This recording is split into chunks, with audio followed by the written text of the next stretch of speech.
actually name mine. So I have anorexia often. Recovering is so much harder than innate, like being in your eating disorder. Today's episode is rather We got touched by an Italian, no, French guy. There's this peeve, and get away from me. Shave your mustache. No, it doesn't look good on him. It doesn't look good on him. Face is not like orange. The thing about him, Have you heard the theory? more trusting a man if it was orange, but it's not because it means he doesn't get hosed. So that's why he comes to Starbucks to touch 2 girls. And like, you know what? No, like today I'm pissed off. So wait, I'm still talking about the pervy guy. He's not like. Yeah. He's not zaddy. Like he's not the old that I go for. He's like actually a perv. Like actually like. Hey. No, I still would have thought it was pervy and creepy. Men fucking lust over me initially. I don't care if you're a model. Fuck right off. Put your penis back in its sockets. I really do not give a flying fuck.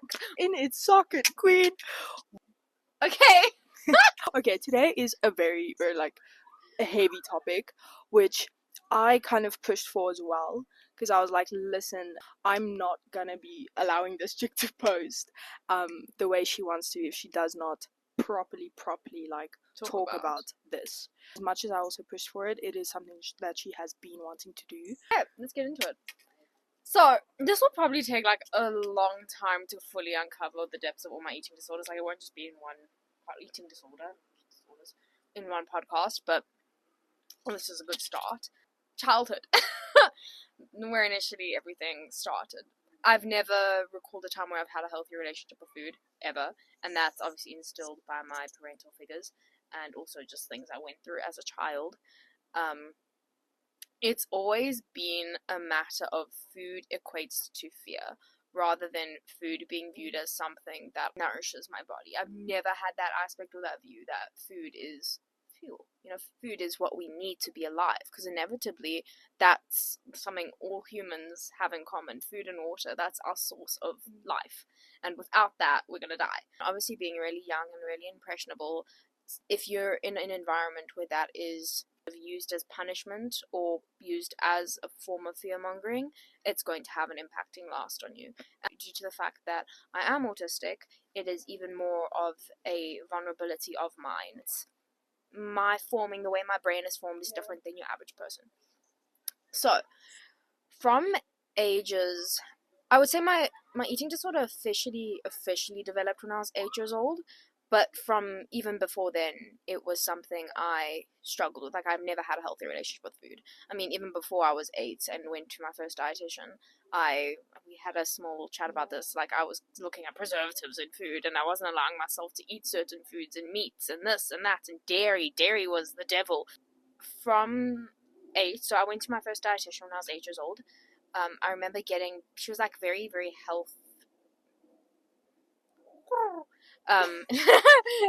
you just sounded like a pigeon. Do that. That is very like health orientated, like one of those smoothie like bitches. Like, health is well. And I was like put onto this meal plan, and I remember one of like. Can I question? Were you ever overweight? Like, were you ever like? No, but like actually overweight. Like, I mean, like at a point where you actually needed to be put like on a meal plan, or was it just like normal child weight, healthy weight? I was active, pretty, but I was never obese. Like, I was never. So you were normal weight. Yeah. That's crazy. That's crazy. Yeah. Because in my mind, it's like, what dietitian looks at like a 7-8-year-old that's at a healthy weight and be like, yeah, so you need to lose weight. From her end, and I'm not justifying it from her end, I was a very sickly child. So I think putting me on like a meal plan and trying to and I was very structured, and I work off of schedules and all that, and putting me onto a meal plan was like a way of not control, but like getting me to get healthy, or like forcing me to be healthy. In a way that she knew, but the way it went horribly wrong, and this sits in my mind to this day. I got given like a goals sheet. Okay, so like you told a sheet, me, a sheet of like different goals as to what this like getting Mm. healthy and eating healthy is going to do, and one of the goals was to look better. Mm. And in my mind, I was like, oh, is there an issue with the way I look? That is Like, crazy. in my mind, then I was like, oh, okay, she works with food, like my little logistical brain. Yeah. She works with food. Food's making me look this way. And I was really like, Yeah. really the foods that I would eat were so limited, Yeah. forced opinions and forced choices. I was so limited to actually what I would eat. So in my mind, I was like, oh, carbohydrates, do this. Fats, do this. Mm. Things, I was I think olive oil was my first big fear food. Like my first food that was instilled in me as, no, this is making you fat. And also the textures and the senses of that. So then everything just equated into, no, this is a food I'm not touching. And then it went through like lists of restriction. I'm not going to eat this. I'm not going to eat this. This is going to kill me. This is going to make this happen. And then it led into like thoughts in my head of, oh, if I eat this food, something really bad will happen to my parents. If I do this, something. Isn't that like OCD? It's a form of OCD, but it was like this like intrusive thoughts. It's like... hectically intrusive thoughts, and this was like from age 8. Yeah. I was dealing with this, so I was like, nah, food is the enemy. Food is like I can't deal with this. Then it was a point where I would go to my dad's house, freedom in food, and not overindulge. Okay, overindulge, but I would go crazy and eat amounts that are probably normal. But in my mind, I was like, this is crazy work. And then I would go back to my mom, and it would be like, okay, no, I'm not gonna eat. Exactly. So I was like flipping through two different categories until I was around 11, 12. Then I went on a hunger strike. There was lots going on in my personal life that we will over time dive into. I was in a really bad mental space, and my coping mechanism, the only thing I knew, my food. That is what I'm going to control. So I went on a strike. The only thing I would eat in an entire day was a bowl of watermelon. No. But no, girl, it's even to the point I would sit in my kitchen in the evening, an hour, and I'll time it. As an 11-year-old, keep this You'll in time mind. it. I would time.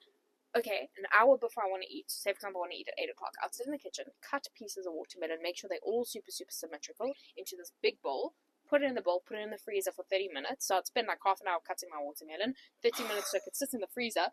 And then I would eat it, but I'm only allowed to take bites every 4 minutes. So I'd eat, watch the time. Eat, watch the time. And this sounds like hell. Well, Actually this sounds continued. like But then also, this is like, in my mind, it was like self-soothing in a way. Which is so fucking weird. Can I ask, like, how this affected, like, your school life and the friends you had, like, I had school? I had no like, fucking friends. I literally, like...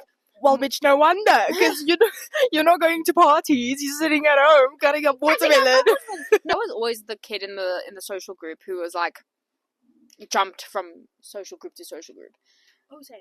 Yeah, so, like, I would never fit into one group, but also, like, I didn't want to know people. I didn't want to make friends. I didn't give a fuck. Like, I would spend my breaks in the bathroom reading.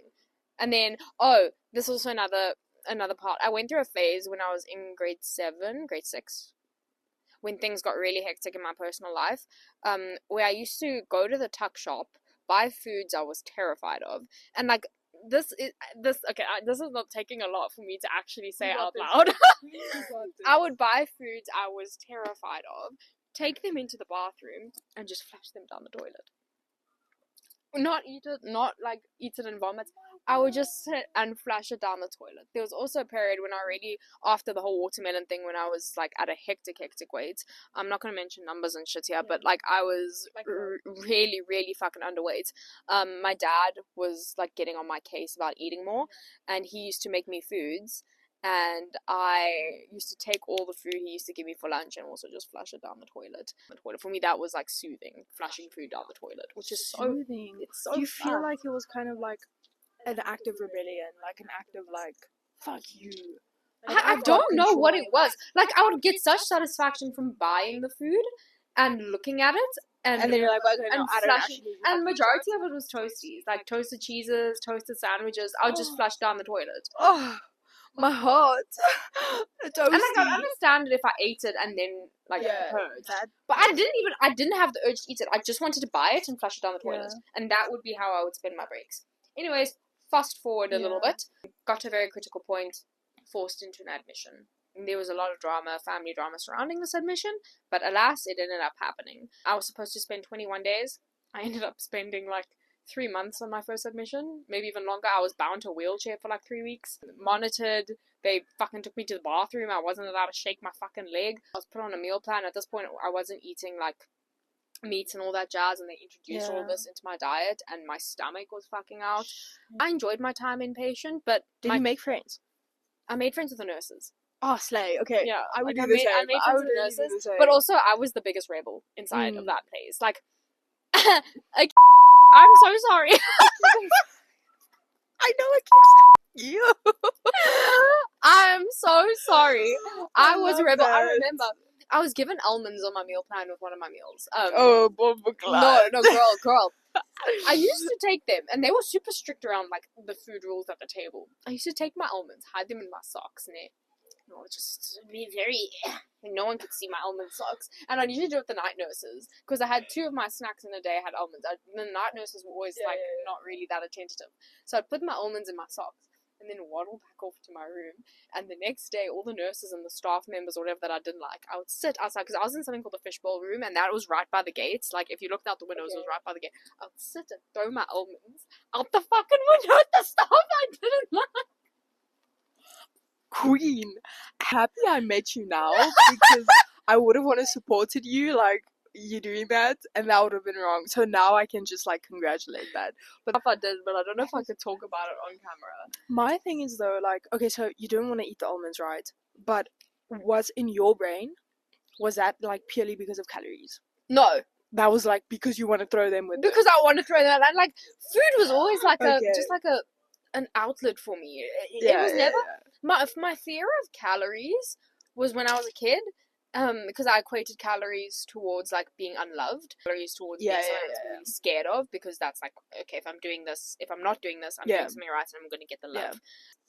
During my time, it wasn't about weight, it wasn't about body image, textures of my foods, senses around foods, and using food as, like, a rebellion. In a way. Like, active rebellion. Using food as being like, fuck you guys. Yeah. But also, like, my time in I learned a lot of disordered behaviors there. When I first went in, I was the only one in the EDU, the eating disorder unit, and then people started coming, but people came and then left, and then came and then I was just there. You were like, just I was like a resident. I was just there. Yeah, I'm so sorry. I am so sorry. And during this whole time, there was, like, hectic shit going on behind the scenes with my family and my life, and, like, I was so just disassociated out of all of it. I was like, I don't even fucking know what life you were is. just vibing. I was just living my best life. The nurses and I used to, like, have parties with each other. Like, I remember being, like, wheeled down the the corridors, and there was a song, I don't know if you know Munye by Destruction Boys. Anyways, and, like, we'd be sitting and, like, dancing with my one nurse, Hope. I still remember the nurses. Hope, Tandeka, Biola, Matari, would you ever try and, like, the kitchen lady. would you ever try and, like, reach out again? Yeah, I like, would. Actually, they genuinely, because also they understood me, and all the staff there understood that I am autistic and like very, like, I need to be. I can't be meshed into the normal people because I don't have a filter, and then I was put in, say for example, like a group with the yaps, and I'll say some stupid shit and trigger some people. So anyways, got discharged, my first discharge, went to an outpatient program. I was put on, like, a meal plan, super strict, and I went through, like, phases of relapse and gaining weight, losing weight, gaining weight, losing weight, gaining weight, losing weight. And they set a goal weight for me, which I hit my goal weight, like, a few months when I was discharged. I was discharged, gained weight, lost a whole bunch of weight, put back into a program, then discharged, and I was at, like, a healthy-ish weight. My poor girl. Sure. It was, like, I'm looking back on all of this, like, I'm trying to, it was hectic, really hectic. Also at this time, when I was discharged, the main thing in my head, and I remember my first meal that I ever had at a Kiso was a blueberry muffin, ensure, an apple, and there was some other little snack thingy, and this was, like, one of the morning snack. And I remember sitting there, and I had a photo of my pony Storm at this time. And in my head I was like, no, I'm doing this for Stormy. I want to get back on my horses. So that was, like, my main motivation throughout all of it, to, like, to get better and get back on my horses. Because it was at a point where, like, I couldn't ride. I was so weak. I was so brittle. It was just not. And obviously growing up and being in the industry, the show jumping industry, that was my passion. That was my everything. Anyways, discharged.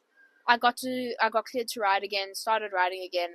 Shit in my personal life was just falling apart, and my blinkers were just on my horses. My schooling, which I was then put into like a special school, and then after the special school I was put into homeschooling. And it was literally just my horses. That was my main priority and my focus. Throughout that entire time though, from ages, when I left Akiso, I was probably 14, 15, when I left like all the programs and everything.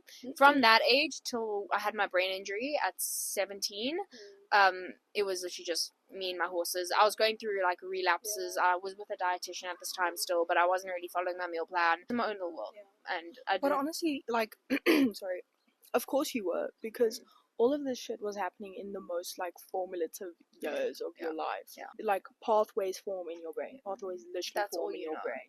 Like I've always been super scheduled and rigid with my foods. So I would just find I wouldn't follow the ones I was told to do. I'd create my own. Each meal had its own routine around it, and each texture had its own feeling that it would ignite. One thing I'd like to preface, I've never been an emotional person or like an overly emotional person, and starvation and utilizing starvation has been a way for me to suppress acknowledging my emotions, because dealing with emotion and acknowledging emotion is something I really struggle with, and to this day I struggle with to the nth degree. And the way that I soothe that and ease that is by controlling my food and restricting my food and channeling all my pains, physical and mental, into that. Anyways, let me get back to the timeline thing. My brain injury at 17, through that whole process, through the rehabilitation process, my eating disorder was at like sky high again. I was struggling so much with food because now not only do I not have my horses, I'm now bedridden, having to learn how to do normal shit again.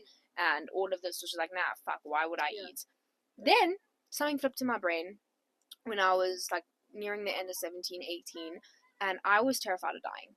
Like something inside of me, I was like, thank goodness, because this girl was I was terrified. Like I think it came from like some goodness. dream or something. I was terrified of dying, and I remember waking up the one morning, after having like a really bad seizure the night before, and I was like, no, I need to get my shit together. I need to eat. I need to eat. So for a good while, I was like focusing on my food, still going to my rehabilitation stuff, and like I was gaining weight again, really, really happy, all good, all well.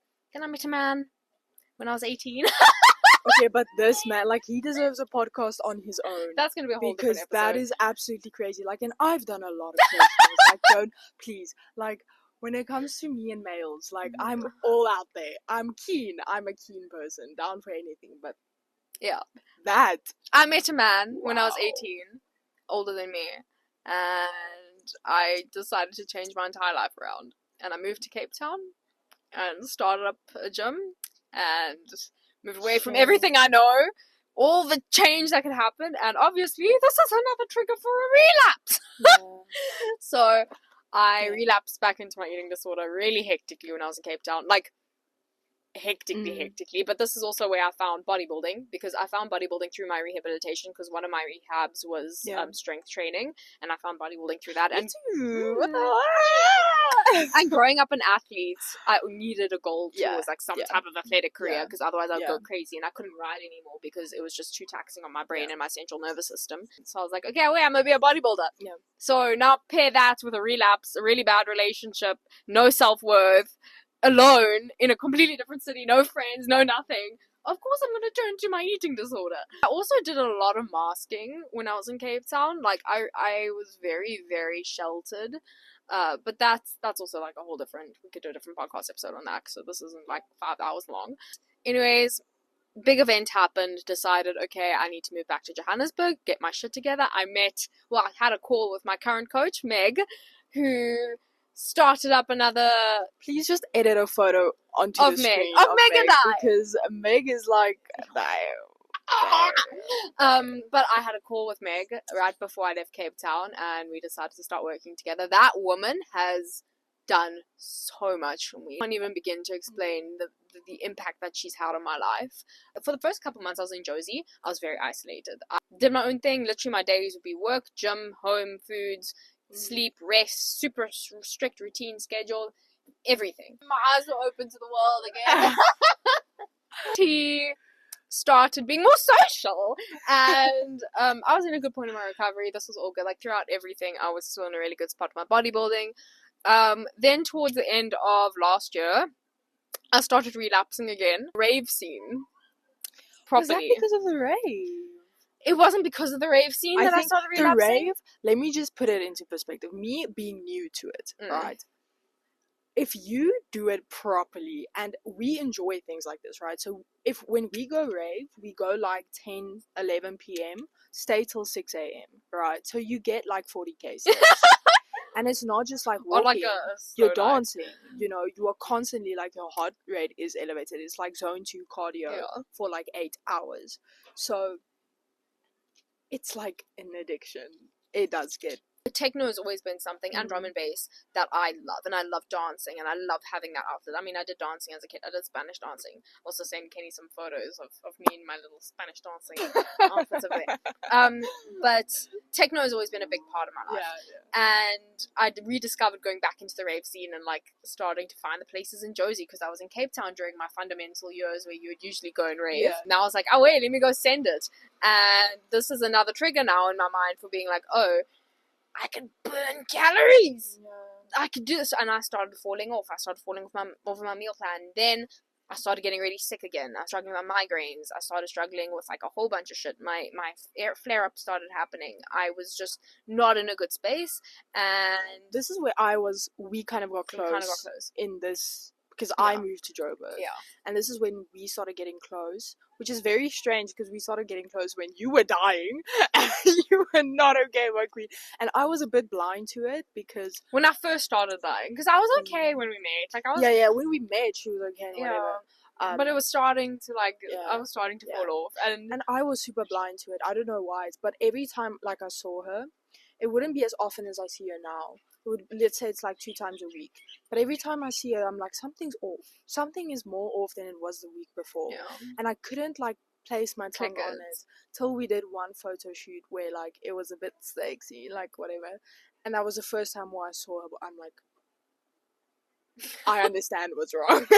I know what's wrong with you. It wasn't a thing of like, don't get me wrong, throughout everything I've only like been supportive. Like, she's so beautiful, and she's literally my number one supporter. I love this girl with my heart and soul. I've never met a girl that is so beautiful through everything, man. Like through dying or not, like she's just so beautiful. But that was genuinely the first time where I'm like, this is unhealthy. Regardless of whether it's pretty, regardless of whether it's not, regardless of how she feels, whatever, I'm like, that cannot be healthy. And that's kind of where I started stepping in, and I'm like, queen, are you eating? I will speak on a very important like change that happened in my mind with you.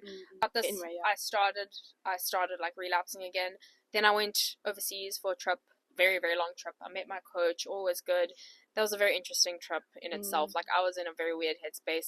Came back home and it was like plummeting. I stopped training, stopped gymming. I was also like really struggling with my health, like my physical health, and obviously the outlet I knew was my eating disorder, and it was just down a spiral. I met people that just dragged me into the wrong spaces. Yes.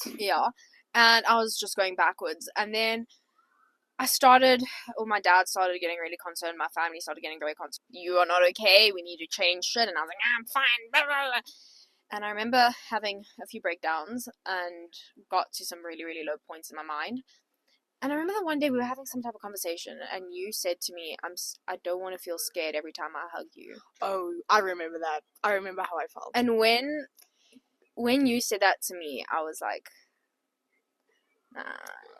nah, bro. So I started like putting myself together, like going on a meal plan. It was okay. I was getting a little bit better, but like nothing was really changing in my mind. And then one morning I was like, you know what? I need to reach out to Meg again. I need to reach out to Meg again. I'm feeling so because I started to try training again. I started to, and I was just not okay. We had a long call, and we're like, you know what? Let's do this. Let's head in this direction. Actually take the because when I first started bodybuilding, it was always like, yeah, maybe one day we'll compete if you're in a good mindset, because Meg's very aware of my eating disorder and like my health issues and all that. But it was always like, yeah, one day we'll compete. And this time around, she set dates for me. She said everything like preps, building phases, like cutting phases, and this is now the most like fire I've had in me, and it feels amazing. It's so beautiful. It is so. It feels amazing. Like I'm celebrating from the freaking side because genuine. Like the contrast I can see from T like 2-3 months ago to right now, and technically not much has changed, but also a lot has changed, and it's so beautiful to see, and it's so cool to just like, man, I have a thing for ambition, and I have a thing for people with passion, and girl, what? One thing I do want to say with eating disorders, we don't realize, and okay, let me actually name mine. So I have anorexia ARFID. So ARFID is a sensory eating disorder. It's something that, it's the textures of food, the way like eating makes you feel, the fullness, the senses around food. But it's not just purely that. There is anorexia towards it as well. So it's like always been a very tricky thing to treat, and that's also why like I'm going to disclose this right now. If you have an eating disorder, specifically anorexia, bulimia, bodybuilding, it's not for you. Something focused heavily on body image is not for you. But with me, and I do feel like I'm a little bit of an enigma in this aspect due to the fact that like I will always have to run off of schedules. I always have to run off of strictness, routine. I need someone to keep me in that tick. I need that bigger picture goal. I am so much healthier as a bodybuilder than if I wasn't, because I had the time. I had the time to try to figure myself out and fix myself and deal with my eating disorder when I wasn't an athlete. And I just fell off even more, and I had no purpose. This gives me purpose. This gives me drive. And during my lowest of low moments, knowing that I have the power in myself to change my life and make myself feel better, because recovering is so much harder than like being in your eating disorder, because you start feeling things again. Like I haven't had a period, bro. Okay, I lost my period when I was 12. I had my first period or so, then I started losing weight again with my watermelon diet. Didn't have my period during my growing up phases. Got my period back the first time I started working with Meg. Then it went away again at the end of last year when I started losing weight again. And like not having a period. You're a woman. That is the number You're one a sign woman. that, You know what I mean?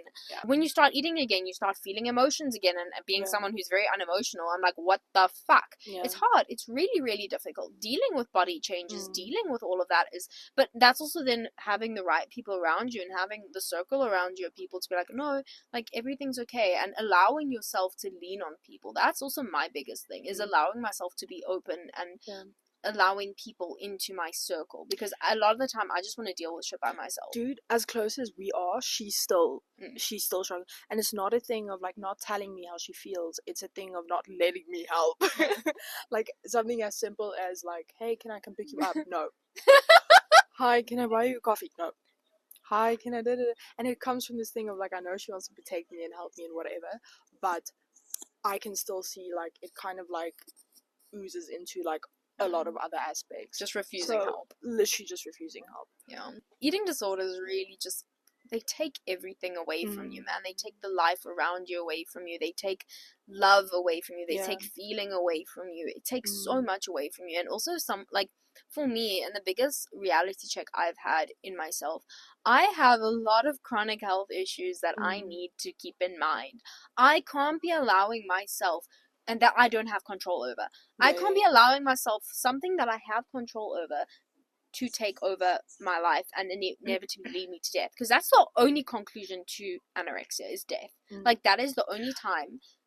Didn't they actually say like anorexia is like the number one like it's like worse than depression? It causes more death than depression. Because also how like delusional you fucking get. Like you get so delusional and so caught up in it that you don't acknowledge any of it. Because like go and think that like when I'm hungry, I get angry.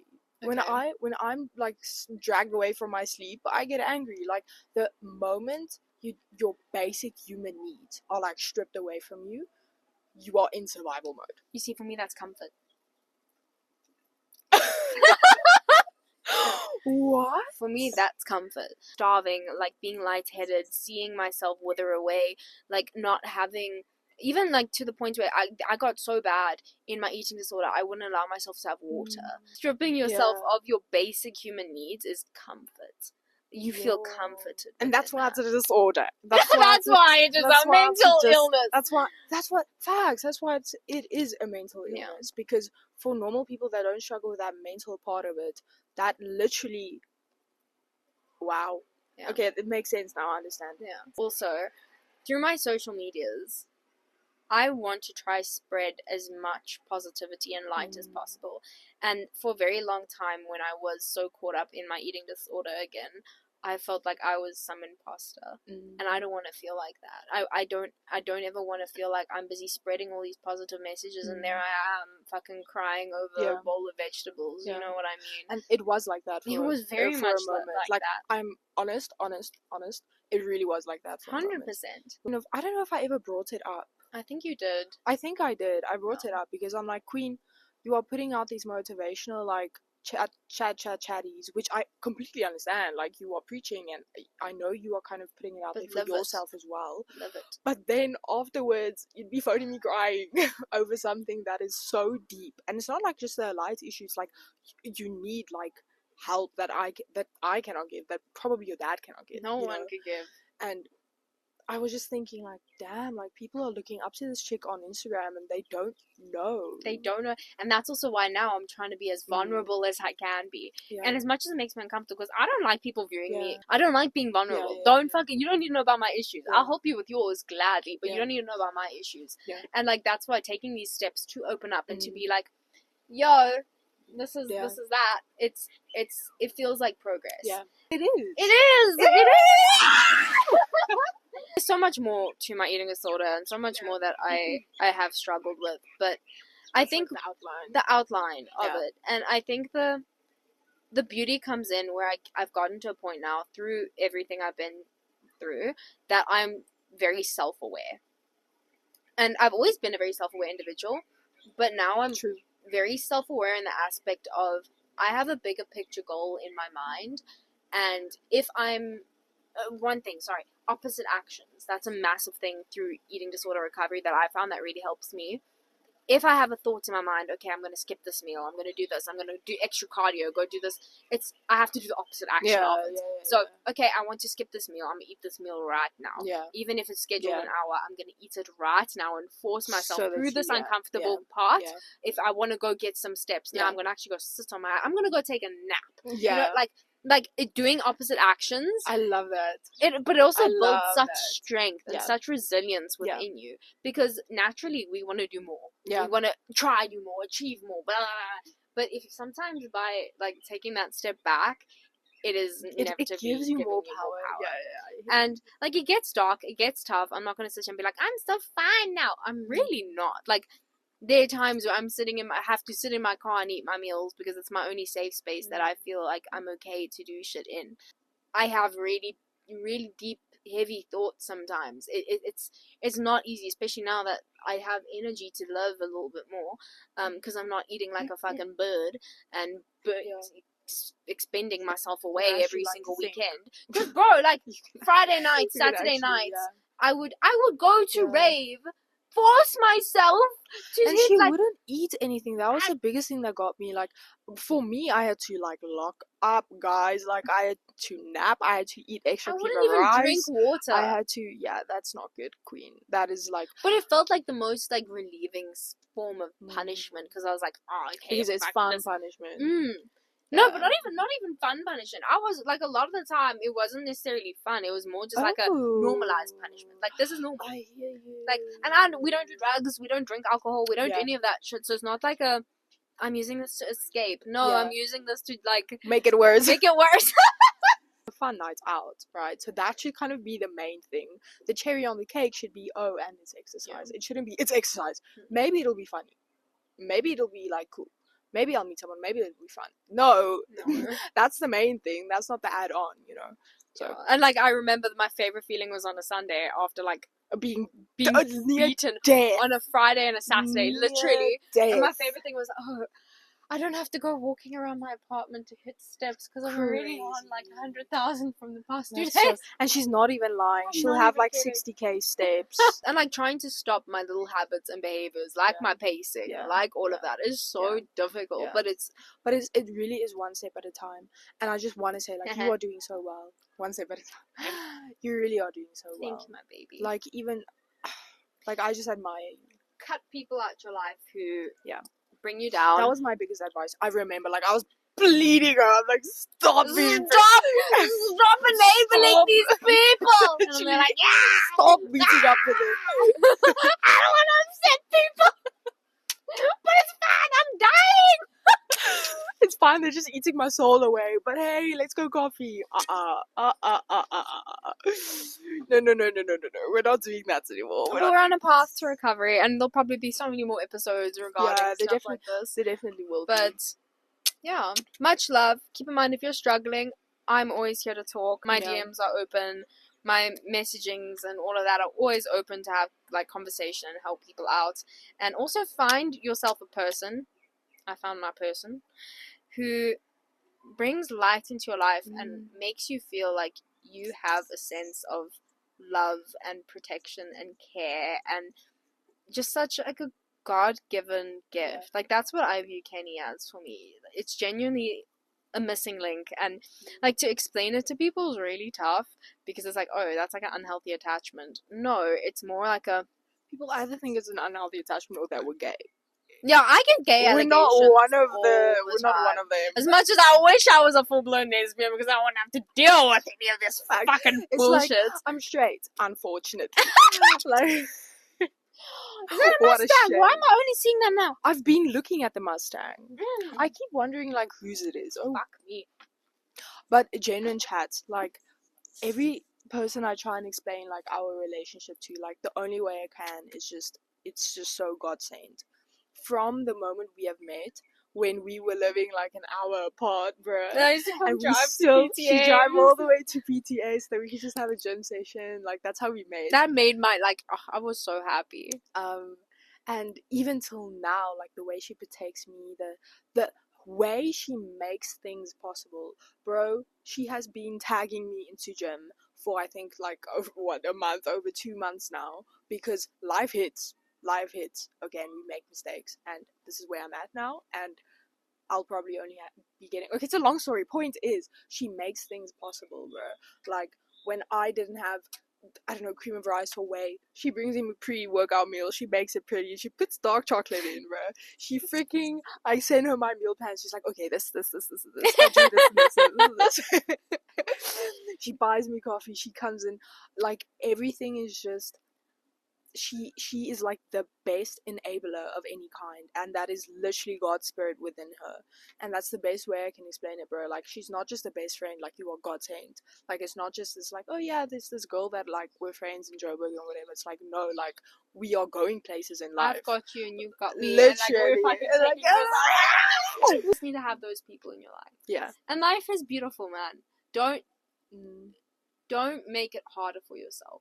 You don't have to do it alone. You don't have to do it alone. You really don't have to. And you also don't have to lie to yourself about the fact you're fine. That's the biggest thing. That's the biggest thing. Like, nothing can ever come from a person who lies to themselves. And that's the most difficult part. I'm fine. Everything's fine. And being dismissive. Yeah, and sometimes it's not even, like, on purpose that, like, I have found myself that I'm just subconsciously lying to myself. Because I don't sit and go think. I sit and work through things. And because I don't do that, I lie to myself. And I'm like, No, see, I would I would work through things, and then my conclusion would be, now you're being a pussy. Come on, fine, that's fine. And then meanwhile, I'm like, oh, these are fundamental issues that need addressing. Nah, you're being a pussy. Go walk. Put your food down. And on that note, guys, what a beautiful episode. I hope you guys enjoyed that, and like that is definitely a little bit of an insight into my life, but knowing T, that is like a grain of salt. That is a grain of salt. So, so there will be a lot more episodes, but I felt that we felt obviously that this was a rather important outline we had to do. But yeah. We are now it's our race day. Yeah. We're gonna go get some steps in. After we just talked about 5,000 different steps. What are we doing now? Yeah. I don't know what we're doing. I need to move. I've been sitting for too long and talking about emotions, and it's gonna the autism is coming out. Okay, I think on that note, we shall be ending this video, this podcast. Thank you so much for listening. And then we'll see you on get out of my way. We'll see you on the next one. Okay, bye.